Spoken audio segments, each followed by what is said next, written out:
এখানে যারা আসছেন আজকের মাহফিলে আপনাদের বউ আছে কার কার একটু হাত তুলেন তো। আছে, শীতকাল খুব মজায় আছো তোমরা, আমি বুঝতে পারছি। হ্যাঁ, যত সব কষ্ট সিঙ্গেলদের গলায় এসে ঝুলেছে, ঠিক আছে কিনা বলো। সিঙ্গেলরা অনেক কষ্টে আছে। আমরা প্রত্যেকটা সিঙ্গেলকে শীতকালে তার কষ্ট দূর করার তৌফিক দান করে পড়া আমেন। আব্বাজান, আপনার পায়ে আমার হাত, আল্লাহর ওয়াস্তে ছেলেকে বিয়ে দিয়ে দেন, আর দেরি করিলেন না। এই শীতকালে যার বউ নাই তার জীবনে আসলে কিছুই নাই গো যুবক ভাইরা।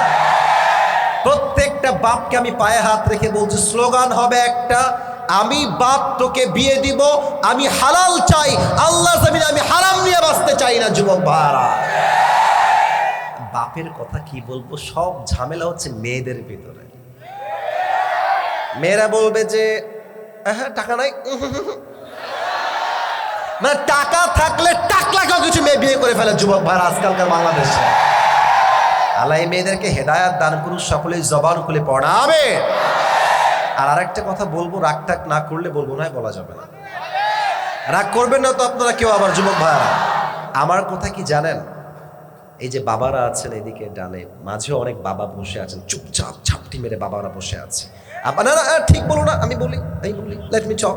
আব্বা যান, এই যে আপনি কথায় কথায় কন, এই পায়ে দাঁড়া, ইনকাম কর, 1 লাখ কামা, তারপর তোর বিয়ে হবে। আব্বা যান, আপনার কথা বলি, আপনার ছেলেকে আপনি বিয়ে না দেওয়ার জন্য যদি আপনার ছেলে রাজশাহী গিয়ে পার্কে প্রেম করে বেড়ায়, প্রত্যেকটার দায়ভার কিয়ামতে আপনাকে বহন করতে হবে। আব্বা যান, আপনি বিয়ে দিয়ে দেন, বাপ তোর কি লাগবে, 1 বছর আমি তোকে দিব, যা 1.5 বছর আমি তোকে দিব, যা তোর যা লাগে আমি দেওয়ার ট্রাই করবো, তুই নিজের পায়ে দাঁড়া, ট্রাই কর, ইনকাম কর, ব্যবসা। বাট বাপ তুই হারামে যাস না, হালালে থাক জীবনটা ভরে। আমি বিশ্বাস করি এই স্লোগান যদি দেশের প্রত্যেকটা বাবার হয়ে যায়, ওয়াল্লাহে এই দেশের 80% যুবক জেনার থেকে বেঁচে যায়। যুবক ভাই, আল্লাহ আব্বাজানদেরকে বোঝার তৌফিক দান করুন, সকলে পড়া আমিন। লিল্লাহি তাকবীর।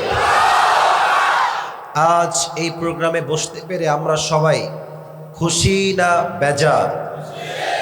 আমি কিছু প্রশ্ন করছি নলডাঙ্গার ভাইদের কাছে, একটু জবান খুলে দিল খুলে উত্তর দিবেন। কোরআনের রাজ এই দেশে কায়েম হোক, ইসলামী রাষ্ট্র এই দেশে কায়েম হোক, এটাকে আমরা নাটোরবাসী নলডাঙ্গাবাসী চাই কি চাই না? ওই ডানে সাউন্ড পাচ্ছি না, ওই দিকেও সাউন্ড নাই, এদিকে সাউন্ড অনেক ভালো পাচ্ছি। আবারও বলেন সবাই, এই দেশে ইসলামের রাজ কায়েম হোক, কোরআনের রাজ কায়েম হোক, এটা আমরা সবাই চাই কি চাই না? কোরআনের রাজ কায়েম হলে লাভ হবে কি? এই দেশে ধর্ষণ থাকবে না, জেনা থাকবে না, ব্যভিচার থাকবে না, সুদ থাকবে না, ঘুষ থাকবে না, কোনো রাস্তায় মেয়ে ইফটিজিং এর শিকার হবে না, ঠিক কিনা বলে? সব দিক থেকেই আমাদের লাভ। আর জানের নিরাপত্তা হচ্ছে পৃথিবীতে সবচেয়ে বড় নিরাপত্তা, তারপরে হচ্ছে মালের নিরাপত্তা। আচ্ছা বলেন তো, আবার নবীর রওজা যেই শহরে আছে সেই শহরটার নাম কি নলডাঙ্গার ভাইয়েরা? মদিনা। বামের লোকরা আসলে অ্যাক্টিভ আছেন আপনারা, খুব ভালো লাগলো বিষয়টা।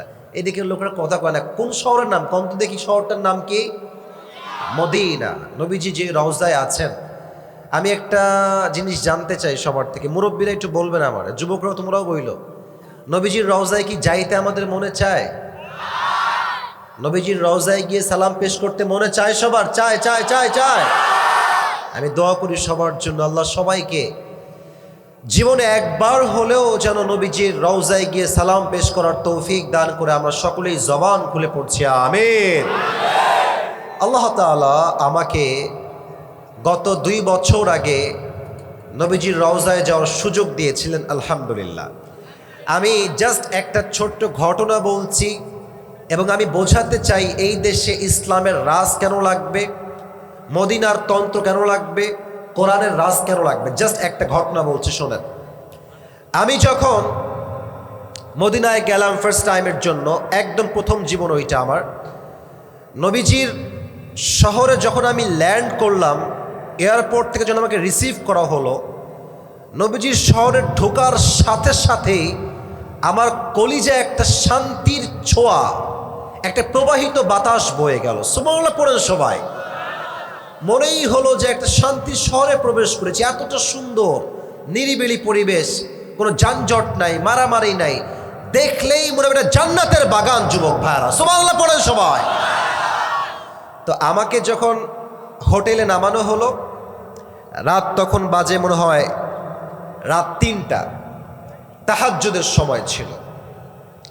তো আমি আমাদের যিনি কাফেলার মূল নায়ক ছিলেন তাকে বললাম যে হুজুর, আমি তো আসলে ঘুমাতে চাচ্ছি না, আমি চাচ্ছি আগে নবীজির রওজায় গিয়ে সালাম পেশ করে আসছি। আমি ঘুমানো বাদ দিয়ে বের হয়ে গেলাম, চলে আসলাম নবীজির রওজায়। ওখানে গিয়ে দেখলাম অবাক করা বিষয়, রাত বাজে 2টা, রাত বাজে 3টা, নবীজির রওজার আশেপাশে হাজার হাজার মানুষ, শত শত মানুষ তাহাজ্জুদের জায়নামাজে দাঁড়িয়ে আল্লাহর কাছে সেজদায় কান্না করছে। সুবহানাল্লাহ পড়েন সবাই। তো প্রথম দিন গিয়ে ফজরের নামাজটা পড়লাম মদিনার রওজার পাশে। সেকেন্ড ডে আবার আমি রাতে আসলাম এশারের নামাজের পরে। তো সেই দিন আমি নিয়ত করলাম যে আজকে আর হোটেলে যাচ্ছি না, আজকে নবীর রওজার সামনেই ঘুমায় যাব। এত বাতাস, যারা হাজী সাহেব আছে তারা জানেন কি সুন্দর চতুর্পাশে বাতাস, ফ্যান, দেখতেই ভালো লাগে, শান্তি আলাদা। তো আমার এখন মনে আছে বাদ এশা নামাজ পড়লাম, সূরা মুলক তেলাওয়াত করলাম, কিছু আমল করে একটু শুয়েছি। তো আমি যেই বিষয়টা বলতে চাই এটা এখন বলছি, এখন যে বিষয়টা বলবো এটা হচ্ছে মূল বিষয়।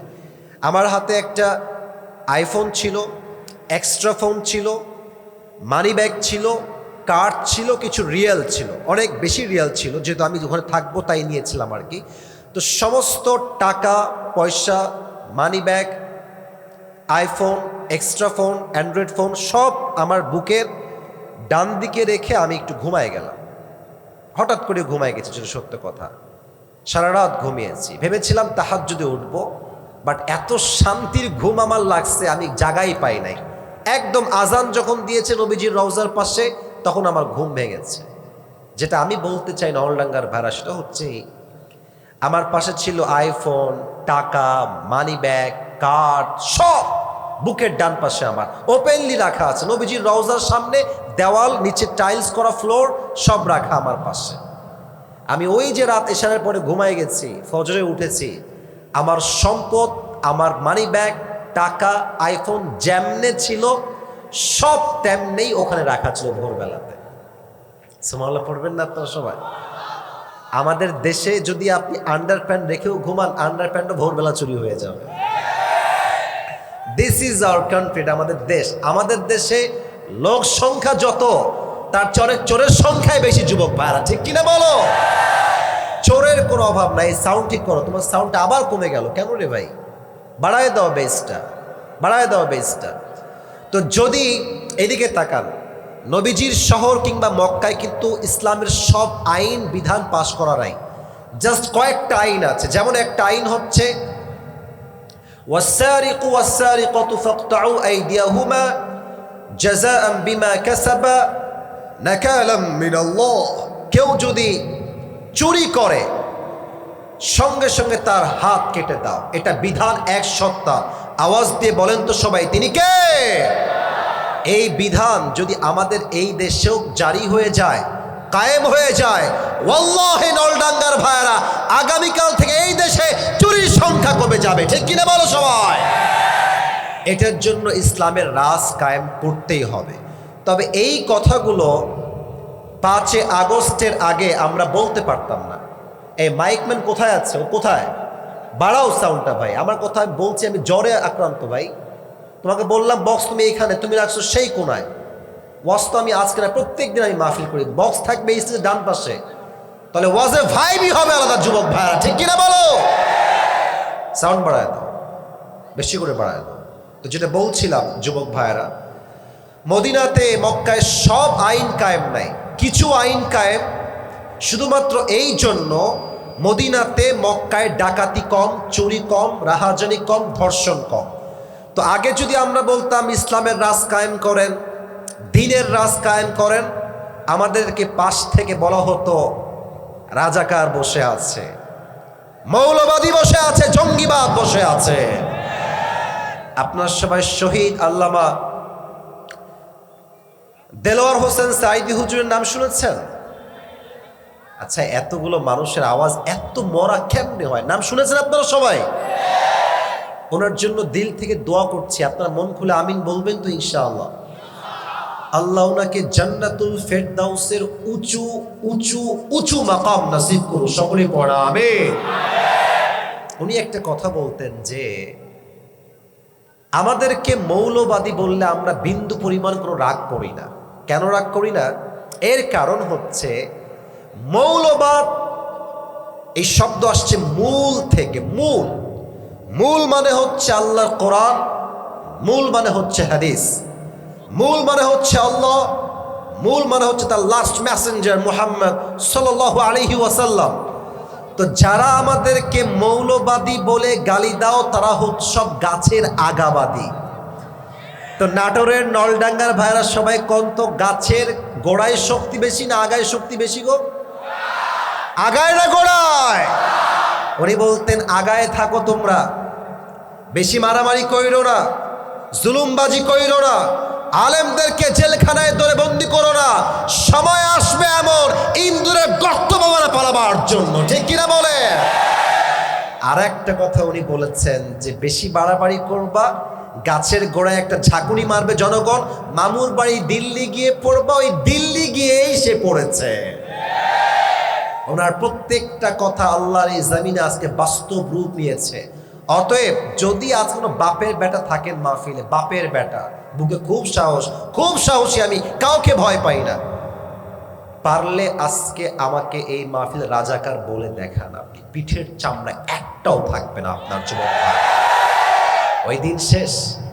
আগে তো বলা হতো, আপনার কথায় রাগটা করছেন না তো? আমার খুববার কথা, আমার ভূমিকার কথা রাগটা করছেন না তো আপনারা সবাই যুবক ভাইয়ারা, মুরব্বীরা?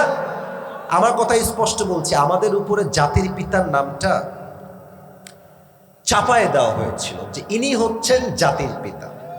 বাট আমি আজকে কোনো কথা বলতে ভয় পাই না। আমি মনে করি জীবন একটা, বাঁচলে এই জীবন থাকবে, মরলে আল্লাহর রাস্তায় শহীদ হয়ে যাব যুবক ভাই। ঠিক কিনা বলো? আমি আমার দিলের সমস্ত শক্তি, আমার বুকের সমস্ত শক্তিকে এক করে বলছি, নাটোরের নলডাঙ্গার এই জমিনে মুসলমানদের জাতির পিতার নাম বঙ্গবন্ধু নয়, মুসলমানদের জাতির পিতা ইব্রাহিম আলাইহিস সালাম। নলডাঙ্গার ভাইরা, কোনো সন্দেহ আছে আপনাদের ভেতরে যুবক ভাইরা, মুরব্বীরা? আল্লাহ আমাদের সবাইকে সেটা বোঝার তৌফিক দান করুন। সকলেই পড়া আমিন। অতএব একটাই কথা, আগামীতে যদি কোনো স্বৈরাচার আমাদের দেশের ক্ষমতায় বসে, আপনার রাস্তায় নামবেন না? না, আপনাদের সাউন্ড সত্যি, আমি পুরো 2 মাস মাহফিল করছি, এত মরা জীবনেও দেখি নাই। রাস্তায় নামবেন না আপনারা সবাই? আরে মিয়া, তাজা রক্ত ঢালবো, শহীদ হব, আল্লাহর জমিনে আল্লাহর রাজ কায়েম করবো। কারাগার বুঝলো হাতুল আল্লাহকে দেখায় দাও।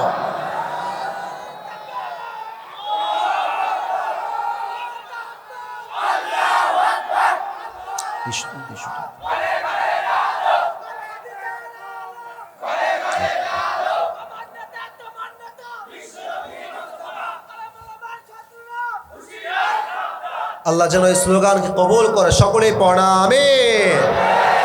আচ্ছা, মাশাআল্লাহ, তোমার স্লোগান খুব ভালো ছিল। সবাই এবার একটা বিষয় শোনেন,